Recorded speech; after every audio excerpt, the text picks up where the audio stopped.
Guys, আসসালামু আলাইকুম। নোবায়ান Sajjad blog থেকে বলতেছি। আর অনেক দিন ধরেই অসুস্থ ছিলাম। তারপরে তিনটা মিল্লায় ধরলো যে আমাকে ট্রিট দাও, ঘুরতে নিয়ে যাও। তারপরে নিয়ে গেলাম। আর কিছু মানুষ তো আছে খোঁজই নেয় না, অসুস্থ থাকি বা মরেও যায়, সে তো খোঁজও নেয় না। আমি আমার মতো চলতেছি, সে তার মতো চলতেছে। আর দেখেন দৃশ্যগুলো পাটলিঘাটের, এত দেখতেই যে ভালো লাগে, মনোমুগ্ধকর।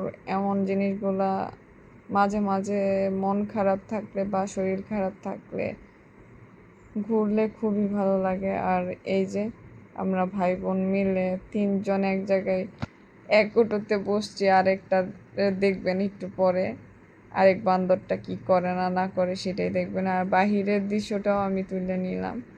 আর এই যে লেঙ্গুর বৈশা বৈশা যেই দুষ্টুমি করে, অনেক জ্বালায়। তারা নিয়ে আমি বাড়িতে ভয় পাই, খুবই জ্বালায়, খুবই দুষ্টু। এরকম দুষ্টু ভাই কার কার আছে কমেন্ট বক্সে জানাবেন। আর আমরা এই রেস্টুরেন্টে ঢুকলাম, আর এদের বলে ছবি তুলতে এই রেস্টুরেন্টে যাবে। আর এরা পিৎজা খাবে, আরও কত কিছু খাইবো, সেটা ভিডিও করি নাই। আর রহনা দেখতেছে সব কিছুই ভালো হইতাছে।